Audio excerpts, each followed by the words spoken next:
Welcome to today's episode. Let's start with a few questions for you to think about. Do you find it easy to have conversations in English? What do you usually talk about when meeting new people?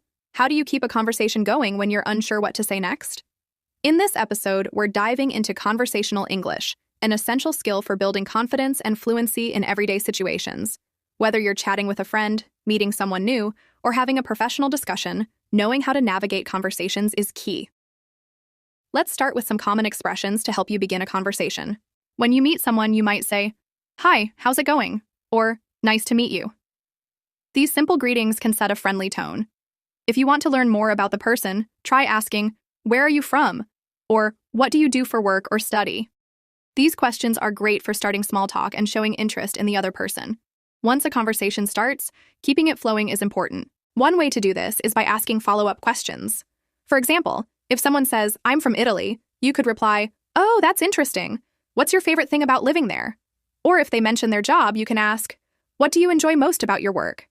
And this shows that you're paying attention and encourages them to share more.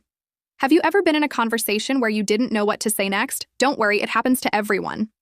One helpful tip is to share your own experiences or opinions. For instance, if someone mentions they like traveling, you could say, "I love traveling too. My favorite trip was to the mountains last year." Have you ever been to the mountains?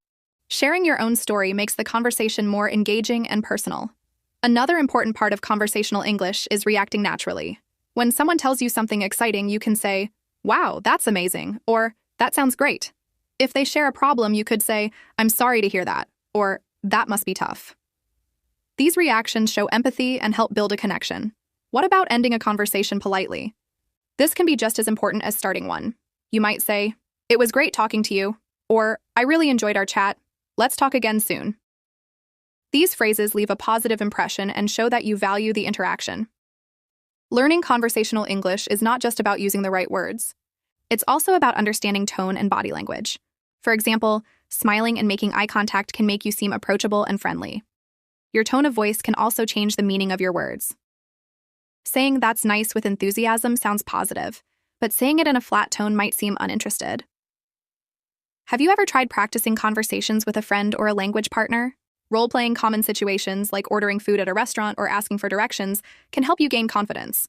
The more you practice, the more natural your conversations will feel. And remember, it's okay to make mistakes. No one expects you to be perfect, especially if English is not your first language. The most important thing is to keep trying and to focus on communicating your ideas. Over time, you'll find that conversations become easier and more enjoyable. Now let's talk about building your vocabulary for conversational English. Learning phrases like, "That's a good question," "I see what you mean," and "Could you explain that a bit more?" can make your conversation smoother and more interactive. These phrases show that you're engaged and interested in what the other person is saying. How do you feel about conversations that switch topics? For example, you might start talking about hobbies and then move on to travel or food. Being able to transition smoothly is another great skill. You could say, "Speaking of travel, have you ever been to a tropical island?"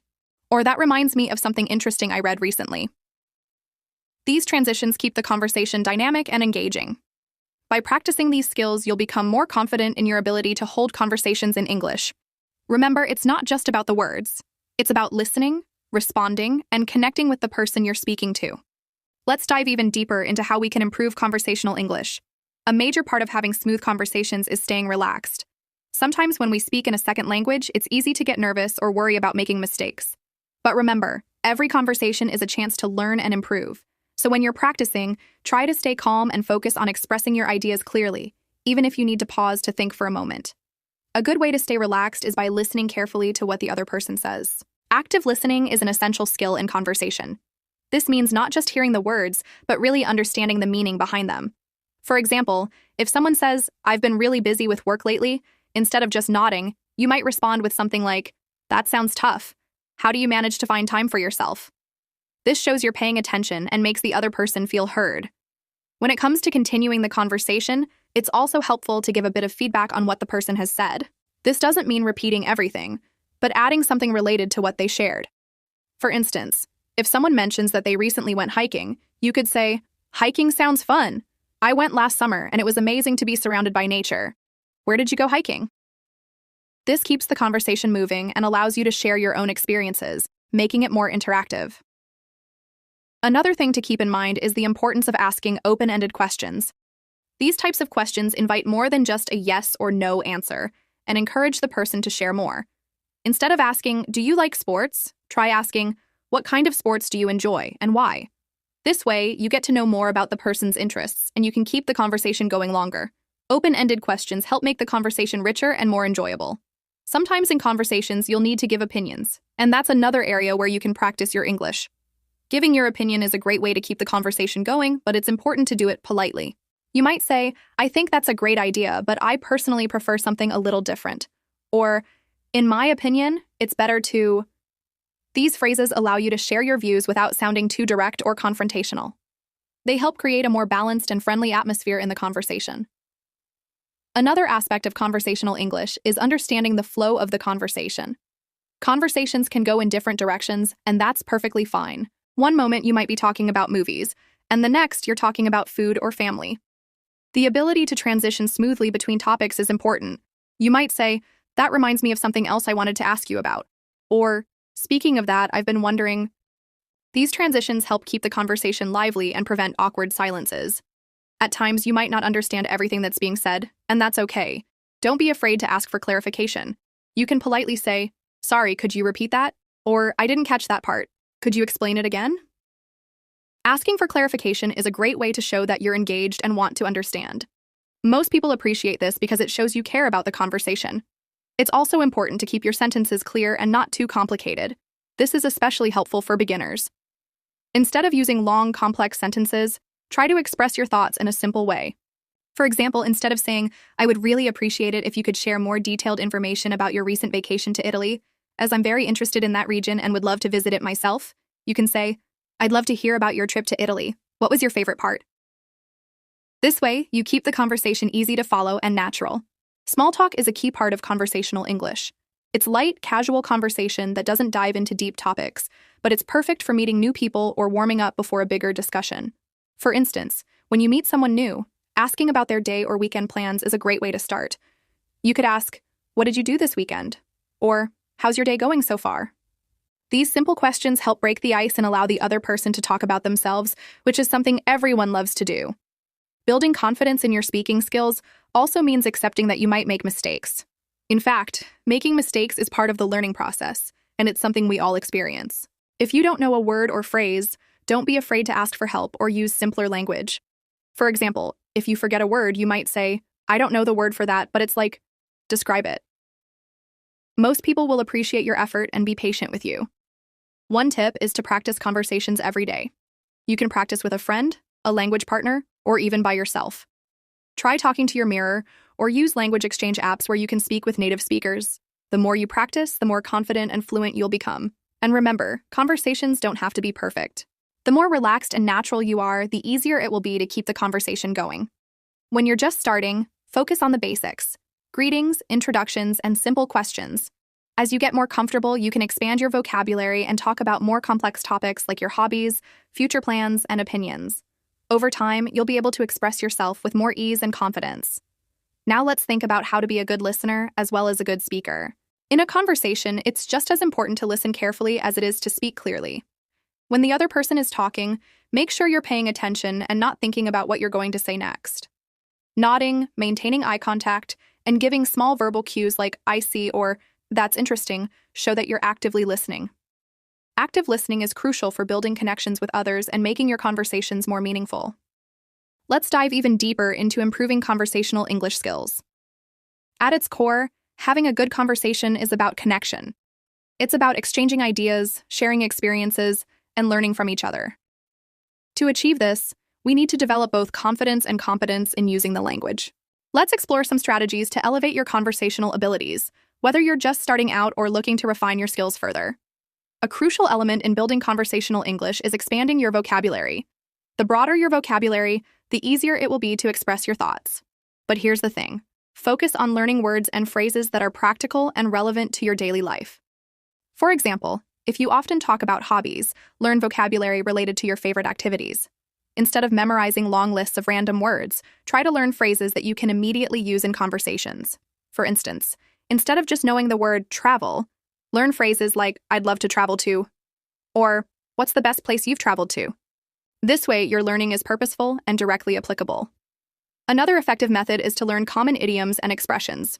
These are phrases native speakers use all the time, and understanding them can make your conversation sound more natural. For example, instead of saying, "I'm very tired," you can say, "I'm worn out." Or instead of saying, "I agree with you," you might say, "We're on the same page." These small changes can make your speech sound more fluent and engaging. Pronunciation is another key area to focus on. When we communicate, it's not just about what we say, but how we say it. Practicing clear pronunciation will make your conversation smoother and more effective. To improve, listen closely to how native speakers pronounce words. Notice their rhythm, intonation, and how they stress certain syllables. Then, try to mimic them. You can use online tools or apps to listen to native speakers and repeat after them. Even watching movies or TV shows in English and pausing to repeat lines can be a fun and effective way to practice. Now, let's talk about maintaining a conversation. One way to keep the dialogue flowing is by using follow-up questions. Let's say someone tells you, "I just got back from a trip to Spain." Instead of responding with a simple, "That's nice," you could ask, "Wow, Spain. What was your favorite part of the trip?" Or, "What cities did you visit?" These follow-up questions show that you're interested and give the other person a chance to share more. It also takes the pressure off you because they'll be doing more of the talking. Another way to keep a conversation alive is by sharing a little about yourself. For example, if someone mentions that they enjoy playing soccer, you might respond with, "I've always wanted to try soccer. I usually play basketball, but soccer looks so exciting. How often do you play?" By sharing something about yourself, you make the conversation more interactive and create a sense of mutual exchange. Now, let's address a common challenge: what to do when you're unsure about what to say. This can happen to anyone, especially when speaking a second language. The key is to stay calm and use simple strategies to buy yourself time. You could say, "That's an interesting point. Let me think about that for a moment." Or you can rephrase what the other person said, giving yourself a moment to collect your thoughts. For example, if someone says, "I find history fascinating," you could respond with, "History is such a rich subject. What period do you enjoy studying the most?" To truly excel in conversational English, you need to practice regularly. But here's a tip. Don't just practice in a structured way, like in a classroom. Try to engage in real-life conversations whenever possible. Whether it's chatting with a colleague, joining a group discussion, or even talking to yourself while cooking dinner, every bit of practice helps. If you don't have someone to practice with, consider joining online language exchange groups. These communities are full of people who are also looking to improve their language skills, and they offer a supportive environment for practice. Let's also talk about body language. Did you know that communication isn't just about words? Nonverbal cues like gestures, facial expressions, and posture play a huge role in how your message is received. For example, maintaining good eye contact shows that you're engaged in the conversation. Smiling can make you appear more friendly and approachable. Even the way you nod your head can indicate that you're listening and agreeing with what's being said. When it comes to tone, think about how your voice conveys your emotions.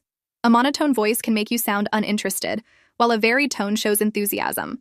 Practice speaking with energy and emotion, especially when you're talking about topics you're passionate about. This makes your conversation more lively and enjoyable for both you and the person you're speaking with. Mistakes are inevitable when learning a new language, and that's okay. Instead of feeling embarrassed, view them as opportunities to learn. For instance, if someone corrects your grammar, don't be discouraged. Thank them for helping you improve. Remember, the goal is progress, not perfection. Every mistake you make brings you one step closer to fluency. Lastly, let's consider the cultural aspect of conversational English. Language isn't just about words, it's also about understanding the culture behind them. For example, in some cultures, it's common to be very direct, while in others, people tend to be more indirect to avoid confrontation. Learning about these cultural nuances can help you navigate conversations more effectively. For instance, understanding that Americans often say, "How's it going?" as a casual greeting, even when they don't expect a detailed response, can save you from confusion. In summary, improving your conversational English is a journey that involves vocabulary building, practicing pronunciation, mastering small talk, and understanding cultural nuances. With consistent effort and a positive attitude, you'll find yourself becoming more confident and fluent in no time. Let's take a deeper dive into some more advanced techniques for mastering conversational English. We've covered the basics, but to reach fluency, you'll need to step up your game. One effective way to do this is by practicing active listening. Active listening means truly focusing on what the other person is saying, without planning your response while they're talking. It's about understanding the speaker's words, emotions, and intentions. This is a skill that goes beyond just hearing words. It involves thinking critically and responding thoughtfully. When you listen actively, you're able to ask better questions, provide more insightful answers, and connect with the speaker on a deeper level. Active listening is essential for any great conversation, as it shows respect and interest in the other person's point of view. To practice active listening, try repeating back what the speaker has said, but in your own words. This is called paraphrasing, and it helps confirm your understanding. For example, if someone says, "I've been feeling tired lately because of my new job," you could respond with, "It sounds like your new job is really demanding. I can see why you'd feel tired." This shows that you've been paying attention and makes the conversation more engaging. Another way to improve conversational skills is by focusing on your fluency. Fluency refers to your ability to speak smoothly and without hesitation, even when you don't know the exact word for something. To practice fluency, try speaking about a topic for a set period of time, like 2 minutes or 5 minutes without stopping. You can start by choosing simple topics, such as, "What did you do this weekend?" or "What's your favorite food?" This exercise helps you think on your feet, and it's okay if you make mistakes along the way. Fluency is about communication, not perfection. The more you practice, the more comfortable you'll become with expressing yourself quickly and clearly. One of the biggest hurdles for many learners is dealing with nerves or anxiety when speaking English. It's normal to feel a little anxious when speaking a second language, but don't let that hold you back. One way to build confidence is by practicing in a safe and supportive environment. You can start by speaking with close friends or family members who won't judge you. As you get more comfortable, try to engage in conversations with strangers or even online language exchange partners. Remember, making mistakes is a part of the learning process. Every time you speak, you're getting better, and with each conversation, your confidence will grow. It's also important to learn how to manage conversations effectively. For example, if you feel like the conversation is running out of steam, you can introduce a new topic or ask a follow-up question. Here's an example. If you're talking about movies and the conversation starts to slow down, you could ask, "What's the last movie you saw in the theater?" Or, "Do you have a favorite actor or actress?"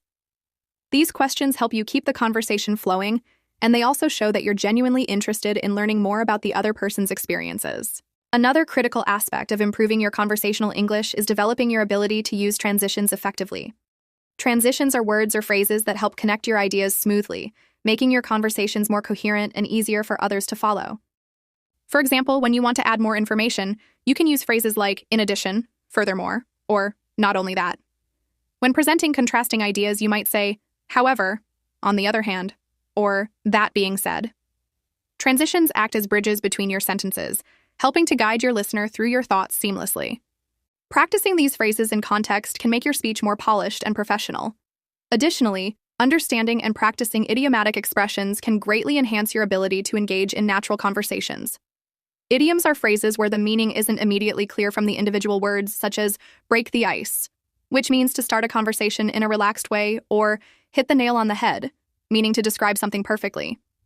Using idioms correctly can make your English sound more fluent and native-like.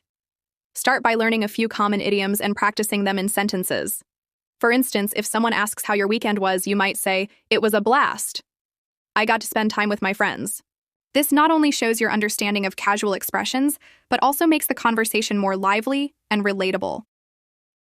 Learning how to respond appropriately to different tones and situations is another essential skill. Conversations can be formal, like in a business meeting, or informal, like when chatting with friends. Being able to adapt your language and tone accordingly is crucial. For formal situations, use polite language and avoid slang.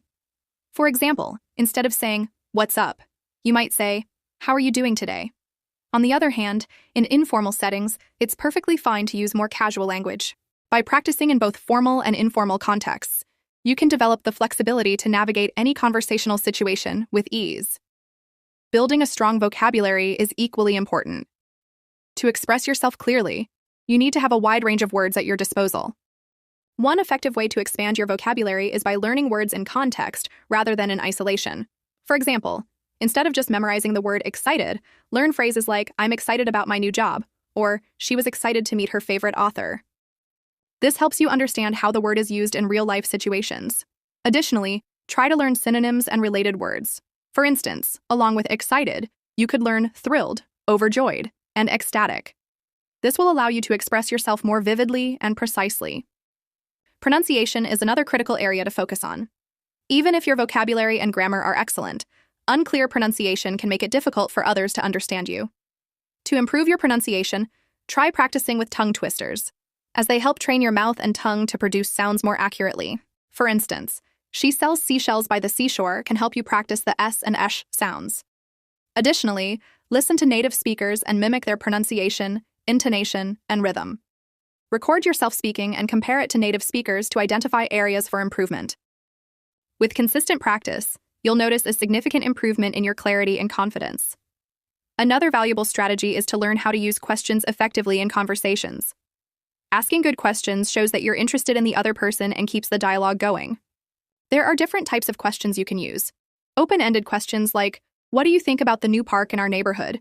encourage the other person to share their thoughts in detail. Closed-ended questions like, "Do you like coffee?" are useful when you want a simple yes or no answer. Balancing these two types of questions can help you steer the conversation in a natural and engaging way. Understanding body language and nonverbal cues is also essential for successful communication. Sometimes what you don't say speaks louder than words. For example, maintaining eye contact shows that you're paying attention, while nodding occasionally indicates agreement or understanding. Smiling can help create a positive atmosphere, making the other person feel comfortable.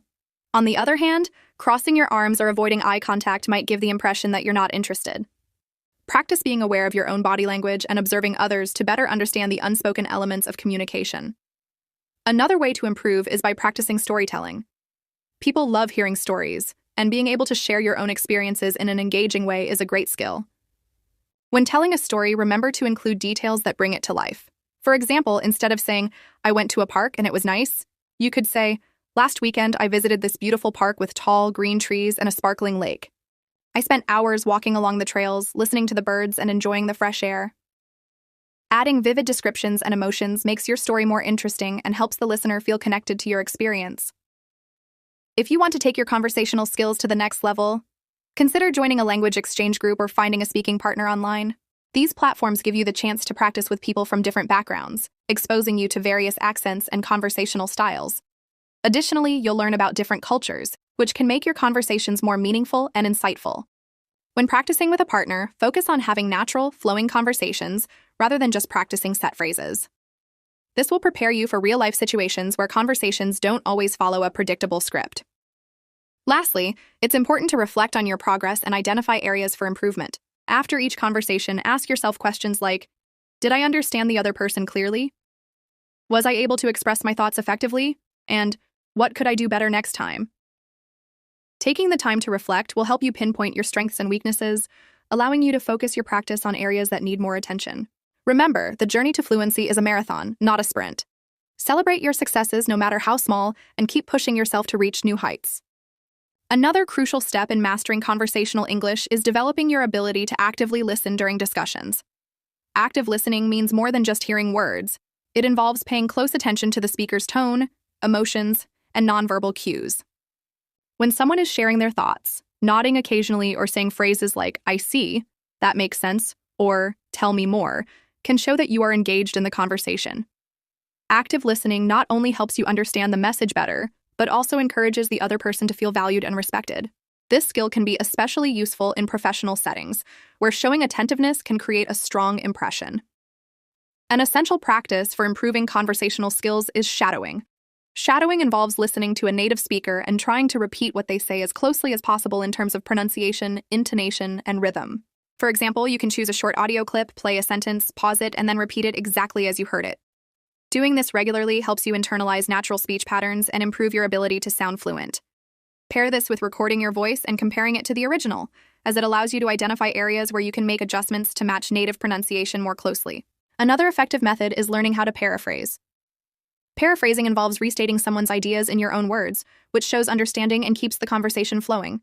For instance, if someone says, "I had a rough day at work because my boss gave me extra tasks at the last minute," you could respond by saying, "It sounds like your boss really put you under pressure today with those last-minute tasks."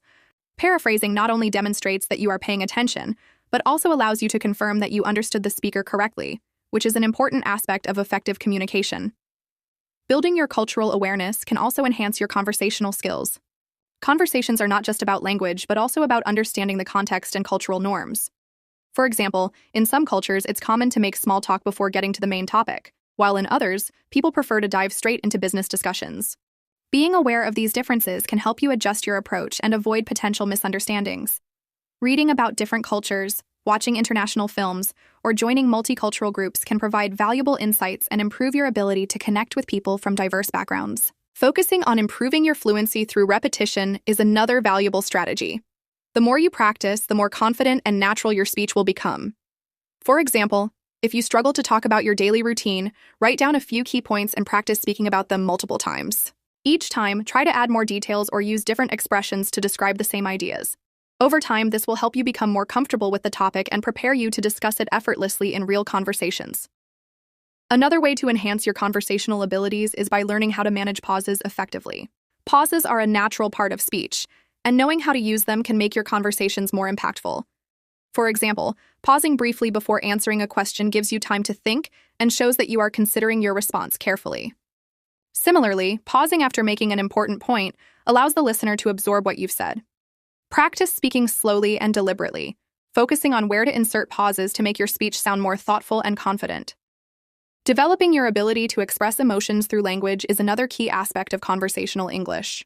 For example, instead of simply saying, "I'm happy," you can use more descriptive phrases like, "I'm over the moon," "I'm thrilled," or "I couldn't be happier." Similarly, instead of saying, "I'm sad," you could say, "I feel down," "I'm heartbroken," or "I'm feeling blue." Using a variety of expressions not only makes your speech more interesting, but also helps you convey your feelings more accurately. Practicing these expressions in different scenarios can help you become more comfortable using them in real conversations.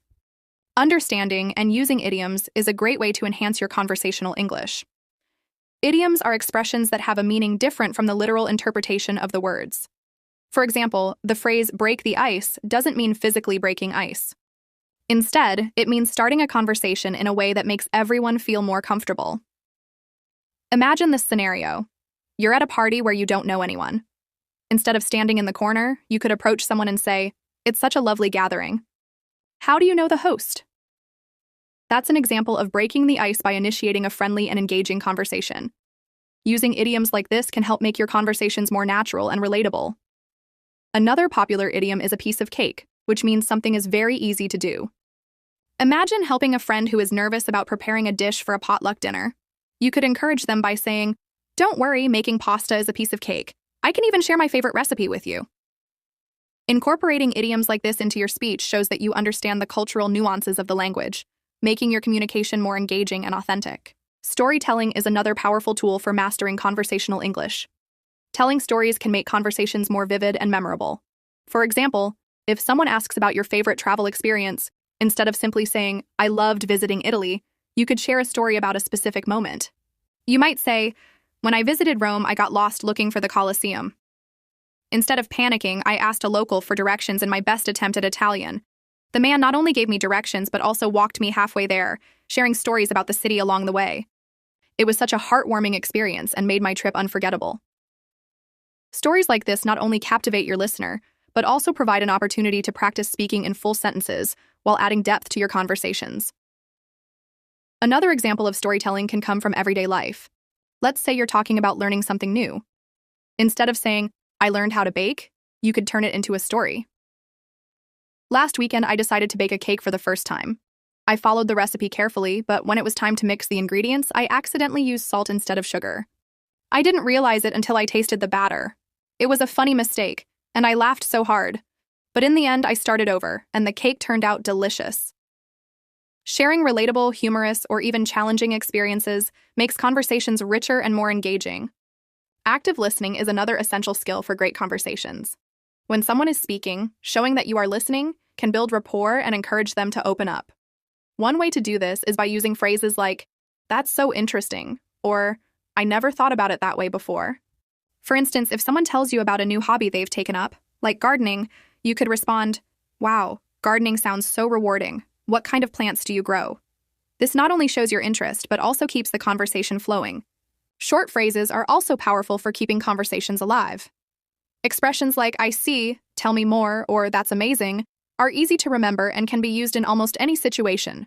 For example, if a friend is explaining their new job, you might say, "That's amazing. What do you enjoy most about it?" This kind of response shows enthusiasm and prompts them to continue sharing. Lastly, practice is key. To improve your conversational English, practice speaking with friends, watching English TV shows, or even joining language exchange programs. One learner I knew practiced English by joining a local hiking group. During their hikes, they talked about the trails, shared stories about their favorite outdoor activities, and learned many new phrases, like hit the trail and breathtaking view. This combination of conversation and real-life experience helped them gain confidence and vocabulary. Another important aspect of learning conversational English is understanding cultural contexts and adapting your language to suit them. Let's consider the example of greetings. In some cultures, a formal good morning or good afternoon is the standard, while in others, a casual hey, how's it going might be more common. If you're traveling to the United States, for example, you might notice people often greet each other with what's up or how are you doing today? Understanding that these greetings are not literal questions, but friendly ways to say hello can help you respond naturally. A good reply might be, not much, how about you? Or, I'm good, thanks for asking. To illustrate this, let's think about a scenario where you meet someone at a coffee shop. Suppose you're waiting in line, and the person next to you strikes up a conversation by saying, this line is taking forever, isn't it? This is a common way people in English-speaking countries start conversations. A simple and effective response could be, yes, it is, but I think the coffee will be worth it. You could then add, do you come here often? This kind of exchange not only helps you practice conversational skills, but also opens the door to a longer, engaging discussion. Another way to enhance your conversational skills is by using phrases that express agreement, disagreement, or curiosity. Let's look at a short story. Imagine you're discussing movies with a friend. Your friend says, I really loved the new superhero movie. Instead of simply replying, me too, you could say, I agree, it was amazing. I especially liked the way they developed the main character. What about you? What was your favorite part? This kind of response shows that you're actively participating in the conversation and encourages the other person to share more. Similarly, if you don't agree, you can politely share your opinion. For instance, you might respond, I actually felt the movie was a bit too long, but the special effects were incredible. What did you think about the action scenes? This approach keeps the conversation positive and encourages mutual exchange of ideas. Now, let's explore a short story about using curiosity in conversations. Suppose you're at a book club meeting and someone mentions that they're reading a historical novel. You could respond with, that sounds fascinating. What period of history does it cover? This question not only shows your interest but also keeps the conversation engaging. As the person shares more about the book, you could add, I've always been curious about that era. Do you have a favorite historical figure from the book? This way, you're not only practicing English but also deepening the connection with the person you're speaking to. Learning to use phrases for clarification is another skill that can boost your confidence in conversations. Imagine you're at a restaurant and the waiter explains the specials using some words you don't understand. Instead of staying silent, you could say, could you explain what that dish is made of? Or, I'm not familiar with that term. Could you tell me more? This not only helps you understand better, but also demonstrates your willingness to engage and learn. Here's another scenario. Suppose you're having a conversation with someone who speaks very quickly. You could politely ask, I'm sorry, could you repeat that a bit more slowly? Or, could you please say that again? I want to make sure I understand. These phrases show that you value the conversation and are committed to understanding it fully. To tie all these techniques together, let's think about attending a networking event. Picture yourself walking into a room filled with people. You decide to approach a group of individuals who are discussing travel. One person says, I recently visited Japan and it was incredible. Instead of saying, that's cool, you could respond, wow, Japan must have been amazing. What were some of your favorite places to visit? As they answer, you can use active listening phrases like, that's interesting, or I'd love to hear more about that. If they mention something unfamiliar, you could ask, what's that like? Or, could you tell me more about it? This strategy keeps the conversation flowing and helps you learn new words and cultural insights. Absolutely. Let's explore more scenarios and conversational tools to enrich your English speaking experience. Conversations are all about connecting with others, and one of the best ways to connect is through shared experiences and storytelling. People love stories, especially when they're personal and relatable. So, let's dive into how stories can be used to spark meaningful conversations and improve your English. Imagine you're at a family gathering, and someone starts talking about their favorite childhood memory. Instead of just listening, you can join in by sharing your own story. For instance, you could say, that reminds me of the time my friends and I built a treehouse in the backyard. It wasn't very sturdy, but we felt like kings of the world sitting up there. Adding a little humor or a specific detail, like, the treehouse leaned to one side so we always had to sit carefully, can make your story more engaging. Now let's consider how to keep the conversation going after sharing your story. You might follow up with a question like, did you have a favorite spot where you and your friends used to hang out? This encourages the other person to open up and creates a dynamic exchange rather than a one-sided conversation. It's a powerful way to practice not only speaking but also listening and responding naturally. Let's look at another example, this time at a workplace. Suppose a colleague mentions a challenge they're facing with a project. You could say, "That sounds tough. I had a similar experience last year when we were trying to meet a tight deadline. We ended up splitting the tasks into smaller pieces, and it made things more manageable. Have you tried something like that?" This response not only shows empathy, but also introduces a constructive suggestion based on your own experience. The key is to keep the tone collaborative and supportive. Short stories can also be used to practice expressing emotions or opinions. For instance, let's say you're at a book club discussing a novel. You might share, "One part of the book really stayed with me. The protagonist's struggle to find their identity reminded me of a time when I was trying to choose a career path. It was such a confusing period, but looking back, it taught me a lot about myself." Did anyone else feel connected to that part of the story? This kind of response invites others to share their perspectives and deepens the discussion. Using phrases to agree or build on someone's statement can also enrich conversations. Imagine you're talking about travel plans with a friend, and they say, "I've always wanted to visit Italy." You could respond, "Italy is on my list too. I've heard the food is amazing, especially the pasta and gelato. Do you have a specific city in mind, like Rome or Venice?" This builds on their statement and adds energy to the conversation. Sometimes you may not have much to add to a topic, and that's okay. In such cases, asking open-ended questions can keep the conversation alive. For example, if someone is talking about their favorite hobby, you could ask, "How did you get into that? Was it something you've always loved? Or did you discover it later?" Questions like these show genuine interest and encourage detailed responses. Let's switch gears and talk about handling awkward silences in conversations. Imagine you're chatting with someone new, and the conversation starts to lag. A great way to break the silence is by introducing a light topic. You might say, "I read something interesting the other day about how people in different countries greet each other. Did you know that in Japan people bow instead of shaking hands? It's fascinating how customs can vary so much." This not only fills the silence, but also invites the other person to share their thoughts or experiences. Another way to handle pauses is to use humor or make an observation. For instance, if you're at a party and notice someone looking at the food table, you could say, "That dessert table is tempting, isn't it? I'm trying to decide if I should go for the chocolate cake or the fruit tart. What do you think?" This kind of comment is lighthearted and easy for the other person to respond to. To practice conversational English further, let's think about a situation at a cafe. Suppose the barista asks you about your order. You could use this opportunity to practice describing your preferences. Instead of simply saying, "I'll have a coffee," you might say, "I'd like a medium latte with almond milk, please. Oh, and could you add a sprinkle of cinnamon on top?" Adding details not only makes your order clear, but also gives you a chance to use more descriptive language.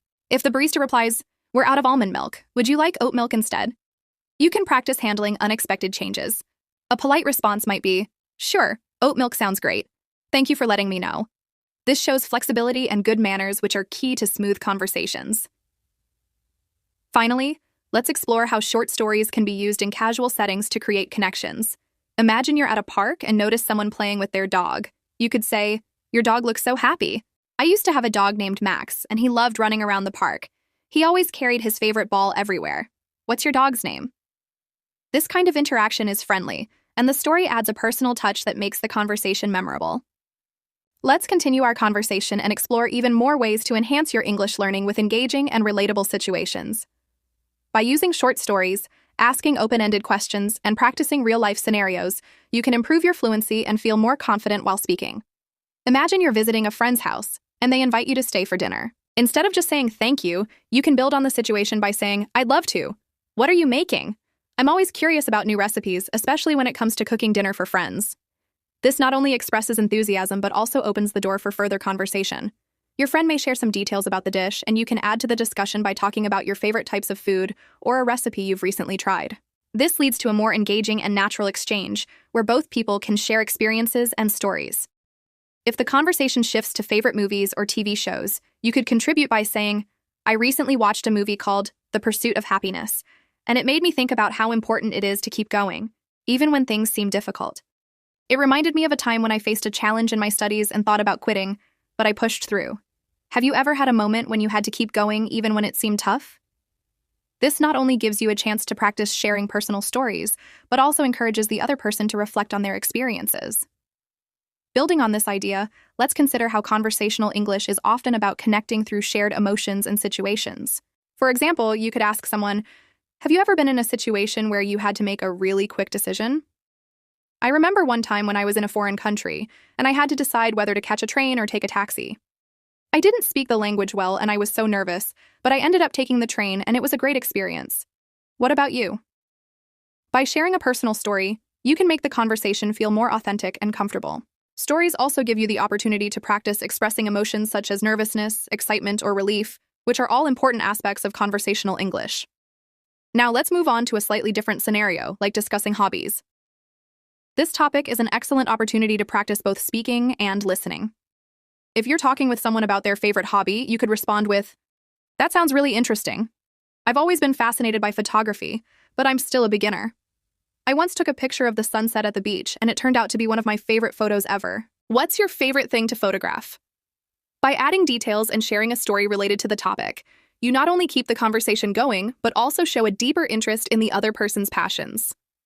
Another great way to practice your conversational skills is through everyday situations like going shopping. When you're at a store, instead of just saying, "I'll take that," you can practice forming more complete sentences like, "I'd like to buy this jacket, please. Do you have it in a different color?" This simple addition of a polite request helps you to sound more natural and fluent. If the shop assistant replies, "Yes, we have it in blue and gray," you can respond with something like, "I think I'll go with the gray one.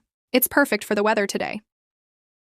By adding these extra layers of detail to your sentences, you give yourself more chances to practice new vocabulary and phrases. If you're talking to a neighbor about the weather, you could try a more detailed conversation. "It's been so hot lately. Yesterday, I was walking in the park, and I almost couldn't bear the heat. It got to about 35 degrees C, and I had to find some shade. What do you usually do when the weather is this hot?" You've now expanded the conversation from just mentioning the weather to discussing what you did in response to it. This approach helps you practice not only vocabulary related to the weather, but also other expressions such as bear the heat or find some shade. You're now engaging in a richer, more descriptive conversation. Another way to practice conversational English is to use small talk during casual interactions. Let's say you run into an old friend at a coffee shop. Instead of just saying, "Hi, how are you?" you can ask a more specific question, such as, "How have you been? Last time we talked, you mentioned you were planning a trip to New York. How was it?" This follow-up question shows that you remember what they said and makes the conversation more engaging. When they reply with their experiences, you can add your thoughts too. "That sounds amazing. I've always wanted to go to New York. What did you think of the food there? I've heard the pizza is the best." This kind of exchange keeps the conversation flowing smoothly. Additionally, practicing expressing opinions is crucial for conversational English. Let's say you're discussing a book with someone. Instead of just agreeing with what they said, you could offer your own perspective. "I totally agree with you about the main character. She's so relatable. But I also think she could have made better choices when it came to her career." Have you ever had to make a decision like that? This shows that you're engaging critically with the conversation and encourages the other person to share their viewpoint as well. A good practice is also making observations about the environment or situation you're in. For instance, if you're attending a gathering and see that everyone is talking about a specific topic, you could contribute by saying, "It's funny how we all ended up talking about our childhoods today. It makes me realize how much of our past shapes who we are today. Did you have a moment in your childhood that really changed you?" This kind of observation can help deepen the conversation and give you the opportunity to practice expressing deeper thoughts in English. Lastly, in any conversation, it's important to show empathy and understanding. If someone is telling you about a challenge they've faced, you can say, "That sounds really tough. I can't imagine how stressful that must have been. When I went through something similar, I found that talking about it really helped. Have you found talking to others helpful?" This response not only shows empathy but also offers your own experience, making the conversation more personal and meaningful. Through these various situations, you can practice many aspects of conversational English, from expressing emotions and opinions to asking engaging questions and sharing stories. The more you practice these kinds of exchanges, the more natural and confident you'll feel speaking in English. Let's delve deeper into mastering conversational English by practicing through relatable scenarios, meaningful stories, and practical phrases. The key to improving fluency lies in being able to connect naturally with others, so let's explore how to engage in richer conversations while learning useful expressions. Imagine you're at a cafe meeting someone new for the first time. Instead of simply saying, "Hello, nice to meet you," you can make the introduction more engaging by adding a bit of context. For example, you could say, "Hi, it's great to finally meet you. I've heard so much about you from Sarah. She mentioned that you're an avid traveler. I'd love to hear about your favorite trips." This approach not only makes your greeting warmer, but also opens the door for a conversation about travel. When they share their stories, you can practice active listening by responding with comments and questions like, "That's fascinating. I've always wanted to visit Thailand. Did you get a chance to explore the floating markets there?" This exchange allows you to practice showing genuine interest and using specific phrases that make your English sound more fluent and natural. Let's take another example of discussing hobbies. If someone tells you they enjoy painting, you could build on the conversation by sharing a related story. For instance, you might say, "That's amazing. My cousin is a painter too, and I've always admired how creative she is. She once painted a mural for a local library, and it turned out to be a community favorite. Do you have any particular style you prefer, like abstract or landscape?" By weaving in a short story, you create a more dynamic conversation that invites the other person to share their experiences as well. Now imagine you're at a networking event and someone mentions their profession. Instead of just nodding politely, try engaging by saying, "Wow, working as a graphic designer sounds so interesting. I've always been curious about how you come up with ideas for new projects. Is there a specific process you follow to stay creative?" This not only demonstrates curiosity, but also provides an opportunity to learn new vocabulary related to their field.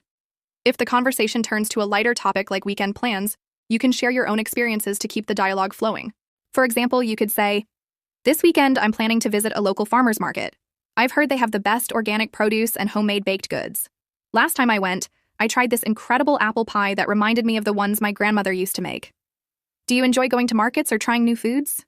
This response not only adds detail to your story, but also includes sensory language, like describing the pie, which makes your English more descriptive and engaging. When discussing a shared experience, like attending a concert, you can practice expressing emotions and preferences. You might say, "That concert was unforgettable. I loved how the band interacted with the audience, especially when they played my favorite song. It felt so personal, like they were performing just for us.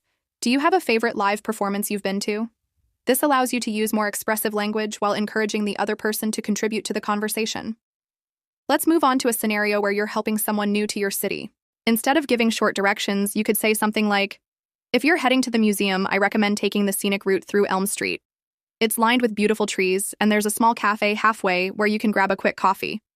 When I first moved here, I took that path almost every weekend, and it became my favorite way to relax. Do you enjoy discovering new places like that?" This response not only provides useful information, but also shares a personal connection to the recommendation. In a classroom setting or language practice group, you could use hypothetical questions to encourage deeper conversations. For example, ask, "If you could live anywhere in the world for a year, where would it be and why?" When someone responds, you can add to the conversation by sharing your own thoughts, such as, "I think I'd choose Japan. I've always been fascinated by its culture, especially how they balance tradition with modernity. I'd love to experience the cherry blossom festivals and learn more about their way of life. What about you? What aspects of your chosen place appeal to you the most?" This type of exchange helps you practice expressing preferences and reasons clearly. Another valuable skill in conversational English is learning to handle compliments and give them in return. If someone says, "Your presentation was excellent," you could respond with, "Thank you so much. I really appreciate your feedback. I spent a lot of time practicing to make sure it was clear and engaging. Was there a part that stood out to you?" This not only shows gratitude, but also keeps the conversation going. Similarly, if you want to compliment someone, try to be specific. Instead of just saying, "You did a great job," you might say, "Your speech was so inspiring. I especially liked how you shared personal stories to illustrate your points. It made the topic feel so relatable. How did you come up with those examples?" By being specific, you encourage the other person to share more about their experience, which helps you practice active listening and follow-up questions. If you're discussing a common topic like food, you can make the conversation more engaging by adding cultural insights. For instance, "I've noticed that every culture has its own unique comfort food. In my country, it's a dish called biryani, which is a spiced rice dish with meat and vegetables. It's something we often have during celebrations. What's a comfort food from your culture, and when do you usually eat it?" This type of question not only broadens the scope of the conversation, but also introduces you to new vocabulary and cultural expressions. When talking about past experiences, try to include vivid details to make your stories more interesting. For example, "Last summer, I went hiking in the mountains, and it was one of the most challenging yet rewarding experiences of my life. There was this moment when I reached the summit, and the view of the sunrise over the valley was breathtaking. I felt a sense of accomplishment that I'll never forget." Have you ever done something that pushed you out of your comfort zone? This approach allows you to practice using descriptive language and expressing emotions. Practicing conversational English is not just about speaking, but also about learning how to listen actively and respond thoughtfully. By using engaging questions, sharing relatable stories, and expressing your thoughts clearly, you can create meaningful connections while improving your fluency. Let's continue exploring these techniques to help you feel more confident in any conversational situation. Improving conversational English is a journey that thrives on stories, real-life applications, and relatable phrases.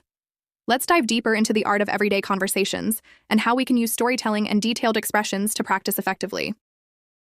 At the airport, imagine you're at the airport, and someone approaches you asking for assistance. They say, "Excuse me, could you help me find gate 22? I think I'm a bit lost." Instead of giving a short reply like, "It's over there," you could say, "Of course. Gate 22 is in Terminal B. You can follow the signs overhead, but it's a bit tricky because you need to pass through the food court first. When I first came here, I got lost too because the signs weren't very clear. By the way, where are you flying to? Maybe I can guide you further."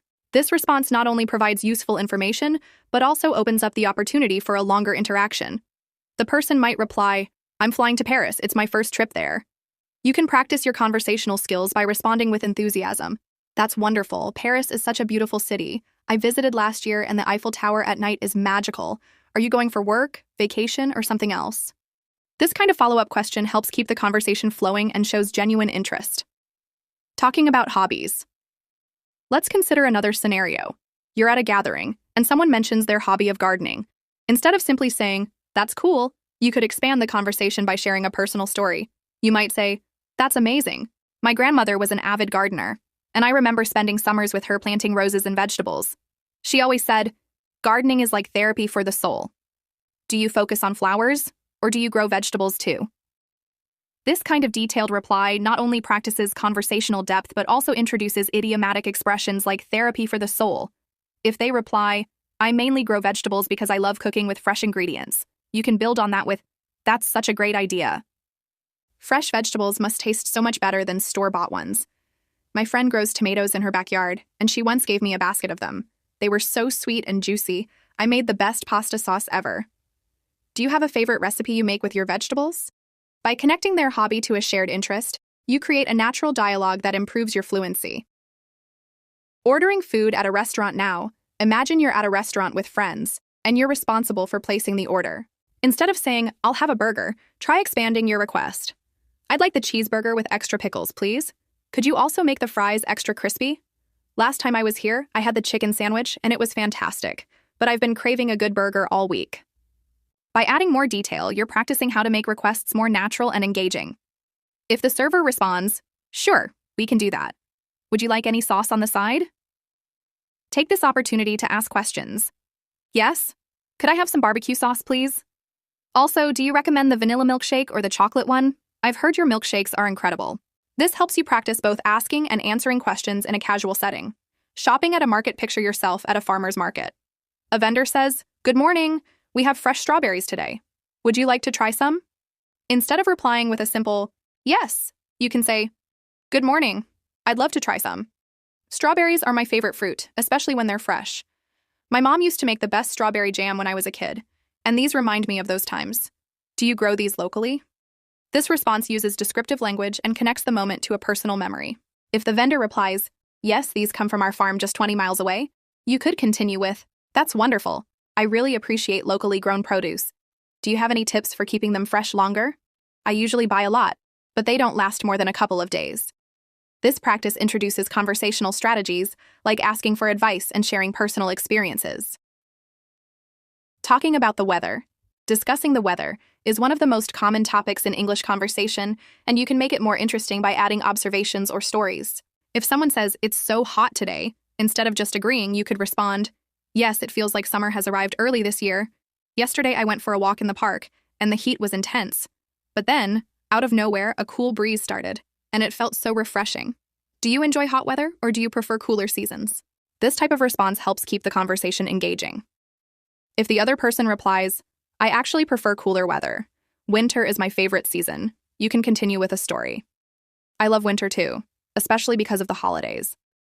Last year, my family and I went skiing in the mountains, and it was such a magical experience. We built a snowman and even had a snowball fight. Do you have any favorite winter activities?" Sharing such detailed anecdotes makes the interaction more dynamic. Asking for directions. Another scenario is asking for directions. Instead of a brief interaction, try extending it. For example, you ask, "Excuse me, could you tell me how to get to the train station?" And the person responds, "Sure, go straight for 2 blocks, then turn left." You could add, "Thank you so much. I'm visiting this city for the first time and I find it a bit tricky to navigate. Do you have any recommendations for places to visit near the station?" This opens the door to a richer conversation while learning about the city. They might reply, "There's a fantastic bakery near the station that has the best croissants. You should definitely check it out." You can then practice gratitude and enthusiasm. "That sounds amazing. I love trying local bakeries. Croissants are my favorite breakfast treat. Do they have any unique flavors, or should I stick with the classic?" This not only practices conversational phrases, but also builds your vocabulary around food and travel.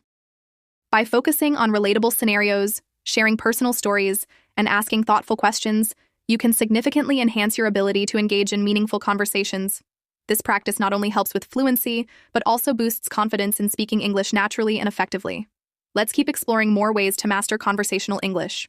To wrap up, remember that mastering conversational English takes time, patience, and consistent practice. By engaging in real-life scenarios, sharing personal stories, and asking thoughtful questions, you can make every interaction an opportunity to learn and grow. Whether you're at a market, in a restaurant, or chatting with someone about the weather, don't shy away from adding details, asking follow-up questions, and using descriptive language. The key is to enjoy the process and embrace every conversation as a step toward fluency. Keep practicing, stay curious, and remember that every word you speak brings you closer to mastering English. Thank you for joining us today, and we look forward to helping you improve in the next episode. Happy learning!